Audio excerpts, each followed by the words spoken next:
Hey, hey, party people. It's Brandi and Cesley, and we are back with Blooming Through Faith, the podcast that helps you grow and bloom in your mindset, lifestyle, health, and wealth. We want you to know that you are capable, beautiful, and worthy.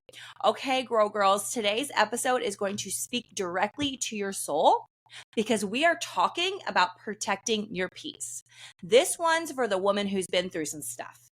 The one who is tired of carrying everyone else's burdens, who's ready to draw some boundaries, and who knows deep down she was made for more than constant chaos, all right? Peace isn't just a nice idea. It's your birthright. But in a world that pulls you in 100 different directions, you have to fight to protect it. In this episode, we will dive into, recognizing the things and the people that drain your energy, setting boundaries without guilt, guarding your mind and spirit from negativity, creating rhythms and patterns to calm yourself when the chaos is happening, and talk to you about staying rooted in God's truth so your peace cannot be shaken. Yes. I love all of this, and I love this topic specifically because I think working in ministry, I talk to a lot of people who are struggling. And normally when I talk to people who are struggling, the biggest commonality I would say that I see is people who just kind of have a heaviness in their spirit, and they're struggling, and they're coming and saying well, here's all the things going on in my world. And so much of it is self-focused that they don't even realize that so much of this is avoidable, if that makes sense. So much of what they're bringing to me and saying I don't know why this is happening. I pray about it. I ask God to fix these things. And a lot of it isn't about God fixing anything, but it's our perspective, and it's what we're allowing that God has already told us we should not be allowing, if that makes sense. There's a lot of things that we have in our world and in our space and that we allow in that the Lord has already said, hey, I already told you guys, not to tolerate that, not to put up with that, not to allow that into your space. We're compromising all the time. And then we wonder why we're drained, why we're exhausted, why we're burnt out. So let's just talk about why do we let our peace get so easily stolen? Peace is not just the quiet after the storm, right? We think all the time oh, if I can just have a minute of peace. No, it's our whole life is full of chaos. There's chaos everywhere, right? This world is just driven by, I don't even know a better word for it, yuckiness. There's just yuckiness everywhere. There's grossness everywhere. There's chaos everywhere. So you have to learn how to be able to be calm within the storm, if that makes sense. It's not just if I can just get a minute without all these things, right? The kind of peace we're talking about today does not come from perfect conditions. It comes from a perfect savior. Peace isn't passive. It's something that you pursue. You have to pursue it, and you have to protect it. It is something that comes from inside you. It's something that you are almost just disciplined about, even though people are coming at you all different kinds of ways. Trauma, people pleasing, overcommitment, toxic relationships, they're peace robbers, right? They're little peace thieves. So we don't even notice when our peace is gone until we're constantly anxious, angry, emotionally drained. It's spiritual identity theft. And I actually told my kids this the other day. My daughter did one thing. I had this big bag that I always take to whenever we go to outdoor workouts, I always take this big bag full of all their stuff. And I intentionally pack it, right? It takes me time, it takes me effort. And she's picking through the bag. We're 5 minutes late. And she's I don't want this. I want this. And I totally lost my mind. I was yelling, and I was don't touch anything in the bag. You guys don't appreciate anything. And that was an example of what not to do. But it came from I was letting them be these little peace thieves all day long, and I was not intentionally creating a peaceful atmosphere. I wasn't aware of it. And then I blew up because I had just reached my limit. So it's sometimes you don't know how these little peace thieves come in, but suddenly your mind is cluttered and your spirit is heavy, right? Yeah, that's so good. You have to pursue peace. That is what I picked up from that, which Yeah. is so true. And life is always going to be chaotic. Like in the huge, big world, in your personal world, like there's always going to be things that will steal your peace. You've got to, we'll give you some steps. Actually, let's do that. Let's give you some examples of how to protect your peace, and especially in the middle of busy lives, loud homes, and painful memories. Okay. So, first, what we're going to do is we are going to create peace pockets throughout your day. Okay. Peace pockets throughout your day. Maybe we start our morning alone, and Cecily and I have talked about this. We have an episode that we did in the past, which I think is like the miracle morning, right? The miracle morning. So the first step is starting your day with peace. All right. So give yourself some time before the chaos, before the kids wake up. Do your gratitude journal, do your devotional, spend time in your Bible, walk, meditate, right? Something like that at the beginning of the day before the chaos. All right. And then we're going to create peace pockets throughout the day. So when you're starting to feel on edge, when you're starting to get anxious, when you feel like you are about to snap or something bothers you, right? We're going to take 5 minutes of deep breathing while maybe listening to worship music. Maybe we go for a walk with the kids. So now the kids are in their strollers or they're walking with us. We got some natural endorphins going. We're listening to music. We're going to the park, something like that versus just being cooped up inside, right? Maybe we take a quiet walk without your phone. So maybe you have time to take a walk by yourself, maybe a quiet car ride. Maybe you're listening to worship music. Maybe you're listening to a podcast. Maybe you're listening to your favorite music, right? Another thing you can do is make sure on your bathroom mirror you have a scripture or you have positive affirmations, and you're going to go there and you're going to say those positive affirmations. You're going to repeat that scripture, right? You're going to take these tiny little pockets of peace to rewire yourself in your brain, right? Maybe it is a workout. Maybe, you're journaling. Maybe you're taking some time to read. So these are all little things that you can do for yourself in small pockets throughout your day. Obviously, you want to make sure, this is a big one. This is a big one. This is a big one. This has changed my life. Actually, I was on the way to a concert and somebody was sending me a message. My best friend is in the back. My husband is driving, and I get this message and I am like, this girl, how in the world are you disrespecting me right now? Everything that I've done, how dare she talk to me this way? So I send this voice memo. I'm like, well, excuse, and then I stopped it and I looked back at my best friend and I said, does that sound too harsh? She said, yes. I said, okay. Deleted it. Waited until the next morning. But I got it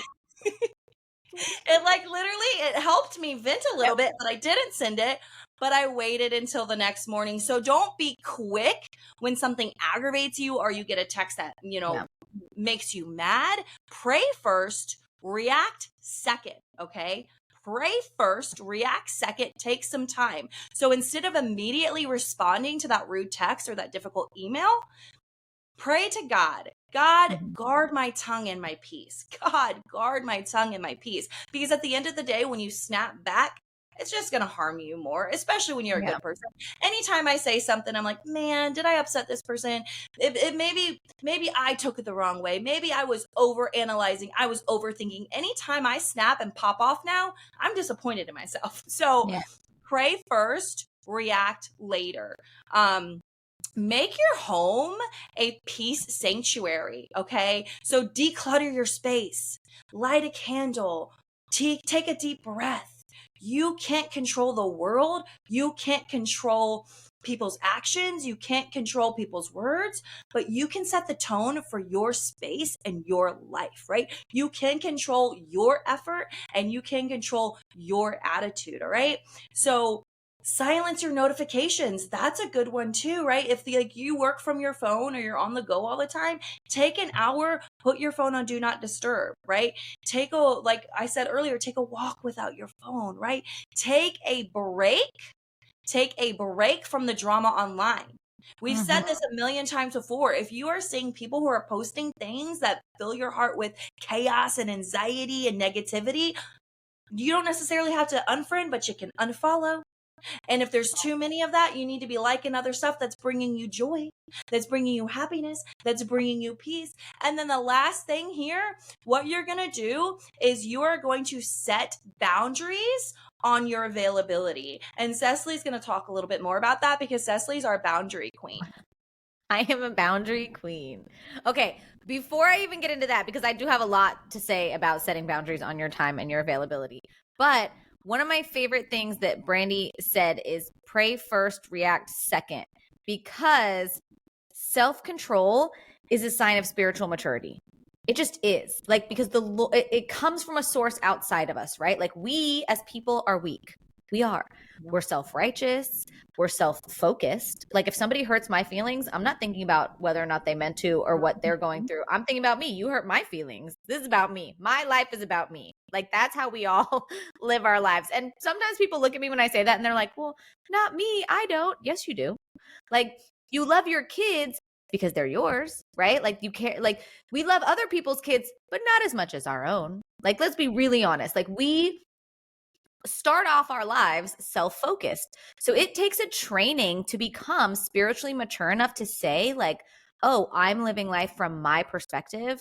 I need to pray first and react second, because me, I'm only seeing it from my eyes, from my mind, from my perspective, from all the things. And you're taking all of your life experiences with that too. Like, you don't just react to what somebody's done in that moment. You react with every single other life experience you've gone through.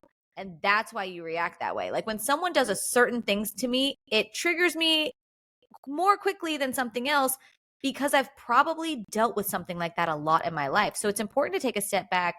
And I say this because I went through something like this earlier this week. Somebody was really I was at the church. I was upstairs. I was doing some work, and there was just a lot going on that I was really having a hard time with. And I was like, I need to go down. I need to go away, because I'm not going to be kind to somebody in a second. And that's not how I want to present. So I need to go away. I need to talk to the Lord. And when I did, it turned out like I wasn't necessarily right. Like, I was justified, sure, but I wasn't right. Like, I needed to take a step back, see what the Lord's perspective was on it, and then come back and go, okay, I can deal with this now. So I love that. Pray first, react second.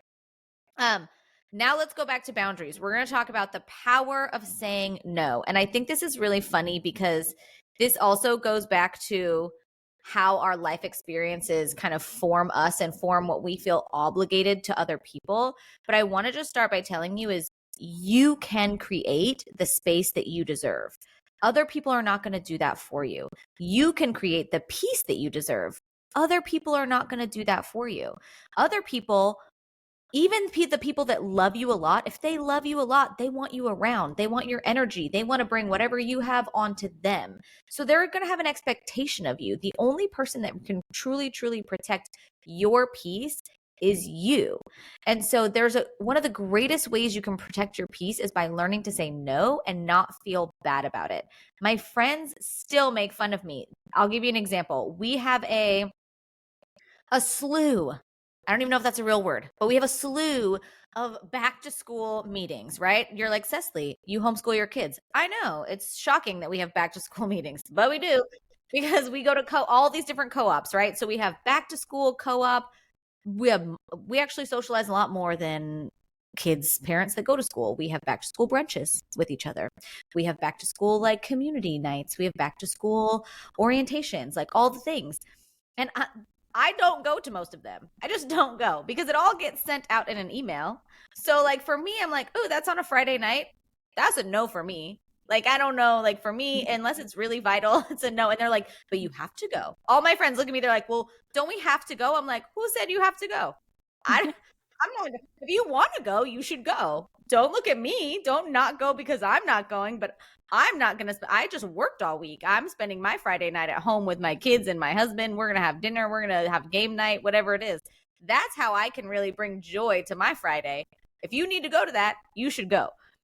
And they look at me like I have three heads. I swear, like they're still like, I wish I could do that. I'm like, but you can, right? Like we have to learn how to be okay with protecting our peace over someone else's.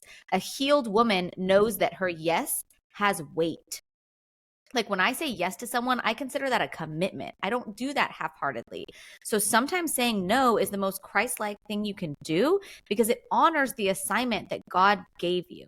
Like sometimes you have to say no to that extra volunteer role if you're already stretched thin. You have to say no to attending an event that triggers anxiety or drains you emotionally.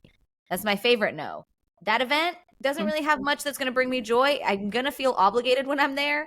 It's just a no for me. Saying no to the group chat if it's gossipy more than it glorifies. Like you have to be willing to walk away from certain situations. Even today, Thursdays, I usually go do an outdoor boot camp with some of my girlfriends. I usually love the time. I was really emotionally like drained this morning. I was like, you know what, guys, I'm not making workout today. I'm going to go have a solo workout at the gym. And they were all like, oh no, that's the worst. You shouldn't do that. Come work out. And I was like, well, I don't feel bad. I'm going to go do what I want to do. Like, you guys have fun. I don't have FOMO. Like, I was like, I don't care. Have a great workout. They had a whole Jonas Brothers theme, music and stuff. It was going to be great. I'm like, you guys are going to love that. I'm going to go sit in the hydro massage. I wouldn't even love the Jonas Brothers theme. Like, I was just like, we're too old for Jonas Brothers. If you're going to tell me it's going to be a Backstreet Boys theme, I wouldn't have known a single song, but like, you know, maybe I could have worked out to it. I don't know. I didn't know what the plan was because I didn't think about it too much because I had said no. Like, and I didn't even explain to them that I was emotionally drained. I was just like, hey, not going to make it going to the gym. You don't have to explain yourself. And if no is a hard thing for you, you should probably start with not explaining yourself more often. Like you really should, because you're going to start to realize like, oh, they don't hate me if I say no. Because that's the thing. We always think we're going to disappoint someone, but the more that you do it, the more you realize, oh, people aren't actually that bothered by this. I'm okay. Like you don't have to justify your peace. I like what you just said though, because without saying, like you're saying yes all the time, right? Because you're afraid that you're going to disappoint somebody, but you know what you're doing is you're disappointing yourself. By saying yes to all these things that don't bring you joy, you're disappointing yourself. And the most important person is yourself, right? Yeah. And people aren't going to get mad at you. I love that. Yeah. Yeah. And I was listening to a podcast one time where someone said, if I have to hurry, it's an automatic no for me. Like if it causes hurry in my life, in my heart, in my mind. And that's a beautiful thing to think is like, we have this expectation. I don't know who gave it to us, everybody, the world, our families. We just think that we have to be at these things all the time. We have to show up for other people. We have to do this. And like, Jesus is the prime example of no. He said no all the time. He didn't heal everyone all the time. He couldn't. He stepped away to, most importantly, pray, rest, and reset. Like there are valid examples in scripture of times where he looked at his disciples and said, I have to go be with the Father. So if you have a chaotic life and you're like, well, I don't have time to meditate. I don't have time to spend with the Lord. Wrong. That's like saying I don't have time to drink water and eat. It keeps you alive. And I know this sounds really harsh, but it's like, I will stand on business with this one. It's probably the number one thing I believe most in my life is if you're walking around in this chaos bubble and you have anxiety overflowing and you have no peace in your life and you're saying, I don't have time to spend with the Lord. I don't have time to wake up earlier. You have to change your life because it will kill you. It will be an early grave for you. Like you only get one life. You don't get multiple opportunities to redo. You know, I'm 36. I don't get another 36. I can't just say, oh, I'm just really busy right now. I'm just helping a lot of people right now. I don't get this time back. And so to say I don't have the time, that's a lie. It's just a lie. It's a cop-out. It's an excuse. You have the time. You're just choosing other people over yourself, just like Brandi said. And you have 5 I'm off minutes. my soapbox. No, you're good. I love that. And you have 5 minutes. Like you have 5 minutes in the morning. Yeah. You have 5 minutes in the middle of the day. You have 5 minutes at night. Like you have 5 minutes, period, point blank. I love that, Cesley. There's something else that you said is like, it's going to keep you alive, right? Being the closer you are to God, right? The closer you are at protecting your peace. I was at the CrossFit gym today. I just started CrossFit like 3 or 4 weeks ago. And it's kicking my butt. And so today I said to the owner and the coach, I said, man, that almost killed me. He said, yep, that's what it's supposed to be. Almost kill you now, but it saves you later, helps you live longer. And I was like, well, bang, I've been a trainer for 18 years. I never looked at it like that. I think I could die for 1 hour a few times a week if it's going to, add, years to my life for my kids, right? I think we can all find some time in the day, right? Yeah. Like Cecily was just saying, it's all about perspective, baby. It's all about perspective. The other thing I was going to say before I do a little challenge for you guys this week is, and if people are upset with you, here's the deal. When you are setting these boundaries, and if you're used to being walked over, you're used to saying yes, some people will be upset. Some people will gaslight you. Let them. And if you guys haven't listened to the book by Mel Robbins, let them. Do it. Like, it'll be a game changer, life changer. Let them, then let you. Yeah. Yeah. And then one more thing on this, because I know I truly want to say I get it. Like, I have 3 kids who are all school age. They are all in the middle. Each one of them has a different sport they do. They don't all meet at the same times. There's literally sport, because I know a lot of moms at this age of life, they're like, there's no way I have more time in my life. I'm literally up from sun up to sundown doing things for my family. I totally get it. You might have to realize that the status quo of culture is not how you want to live your life. And that is a big decision that we had to make as a family, is to say, we're not going to do 6 different sports. And we're not going to prioritize sports over church. That's just our family. Like, we're just not, because Sundays for us are a rest day. Maybe it's not Sunday. Maybe you're like, it's Friday. Friday is my Sabbath, my rest day. Maybe it's Saturday, but you will have to put something down to pick up peace. And it is a hard decision. And like, I want to say that I do understand that, and I have walked that, but a lot of times it does look like saying no to some things. Like, we get invited to a lot of kids' birthday parties. Some of them are no's. If they're on like Saturdays in the middle of an already busy week, I'm not just going to go because I'm fully obligated. Like, I'm going to say, I'm so sorry. We're stretched too thin. We can't make it, and be honest. But you might have to put some things down, because I don't want my kids to grow up and be the stressed out adults that I watched my parents be. Like, we have to break that somewhere. And so I explain to my kids, like, sorry, you've had a busy week. You can't go do this thing today because you have to have some peace. And it is hard. Like, I understand that. Yeah. So Troy's in kindergarten now, and we've already gotten 2 invites for birthday parties. And I'm like, oh my gosh, are we going to get an invite to every single kid's birthday party? You sure will. You sure will. I'm like, yep. What? So does that mean I have to invite every single kid in this class? Nope, you sure don't. I never did. But again, I'm okay with saying no. I literally do not. I let Maddie choose. I'm like, Maddie, who do you want to come to your birthday? Your friends. You should invite your friends to your birthday. And I know that also is one of those things that people are like, what? Like, you have to invite everyone. I'm like, yeah. Then we become adults who think that we have to do everything for everyone. Yeah. No. Yeah. Like, if I'm having a birthday party for Maddie in our home, why does she have to invite little kids that she does not like, or that are not even that she doesn't like? That sounds really mean. She likes everybody, but that she doesn't know very well. You know what I mean? Like, she doesn't like, she has kind of an attitude, but like, it is her house, and I'm just raising her to if I let everyone come, I'm raising her and teaching her that you have to let your day be about everyone else. Yeah. I do not, actually. That's a good point. Okay. So I need to reply to that. We weren't going to go to the one tomorrow because we're going to be at the beach, but I lost the little thing, as I was going to at least reply to the mom and say, thank you so much. We're going to be on vacation though. All right. Grow girls, let's wrap it up. All right. This week we have a challenge for you. All right. So choose one way you're going to protect your peace. Maybe it's saying no. Maybe it's saying no to a commitment, to a party, to something. Maybe it's a boundary that you're setting. Maybe it's 10 minutes alone with God each day. Write down what you're going to do. So listen back to this episode, some ideas that we gave you, but write down what you're going to do. And ask God to show you where your peace is leaking. And then in love, close the door to those leaks. Okay. Does that make sense? Ask God where your peace is leaking, right? Where's my peace leaking? Where is it going? Where's this anxiety coming from? Where's this chaos coming from? Where's this stress coming from, right? And then what we're going to do is we're going to close the door on those leaks, all right? We want you to remember that God is our peace. He doesn't just give it, He is it. Lord, help every woman listening to this right now know that she doesn't have to live in the constant unrest, the constant chaos. Show her where to place boundaries, where to say no, and how to sit in your presence. Heal the parts of her that still feel unsafe in peace. We trust you with our calm, our healing, and our growth. Yeah. Your peace is worth fighting for. It's worth protecting.